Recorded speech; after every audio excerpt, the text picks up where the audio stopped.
തൊഴിലാളി വിരുദ്ധ ലേബർ കോഡിനെതിരെയും തൊഴിലുറപ്പ് പദ്ധതി അട്ടിമറിക്കുന്ന കേന്ദ്ര സർക്കാരിന്റെ നയങ്ങൾക്കെതിരെയും KSKTU BKMU സംഘടനകളുടെ സംയുക്താഭിമുഖ്യത്തിൽ മലപ്പുറത്ത് പ്രക്ഷോഭം സംഘടിപ്പിച്ചു. മലപ്പുറം പോസ്റ്റ് ഓഫീസ് മാർച്ചും ധർണയും KSKTU സംസ്ഥാന വൈസ് പ്രസിഡന്റ് KK ദിനേശൻ ഉദ്ഘാടനം ചെയ്തു. BKMU ജില്ലാ പ്രസിഡന്റ് G സുരേഷ് കുമാർ അധ്യക്ഷത വഹിച്ചു. KSKTU സംസ്ഥാന കമ്മിറ്റി അംഗങ്ങളായ N Kannan, S Sujith, BKMU ജില്ലാ സെക്രട്ടറി OK അയ്യപ്പൻ, KSKTU ജില്ലാ എക്സിക്യൂട്ടീവ് അംഗങ്ങളായ MK ശ്രീധരൻ, KP അജയൻ എന്നിവർ സംസാരിച്ചു. സംസ്ഥാന ഗവൺമെന്റ് അല്ല, ഇവിടുത്തെ ഗ്രാമപഞ്ചായത്തല്ല, അതിന് കേന്ദ്രത്തിന്റെ നിലപാടല്ല. ദാരിദ്ര്യത്തെ മാനദണ്ഡമാക്കി പ്രദേശങ്ങൾ പ്രഖ്യാപിക്കണം എന്നാണ്.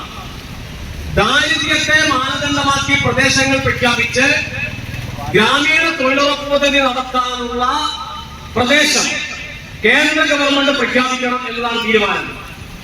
അങ്ങനെ ഒരു തീരുമാനം വന്നാൽ കേരളത്തിൽ ഗ്രാമീണ തൊഴിലുറപ്പ് പദ്ധതി നടപ്പിലാക്കാൻ പറ്റുമോ? ഏതൊക്കെ പഞ്ചായത്തിൽ?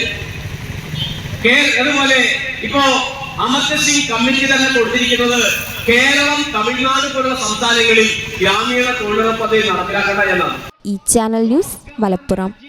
നടക്കാവിൽ hospital academy of paramedical sciences, Nadakkavil hospital building, Valanchery, Malappuram. Phone number 04942084 010 7034 07 1111.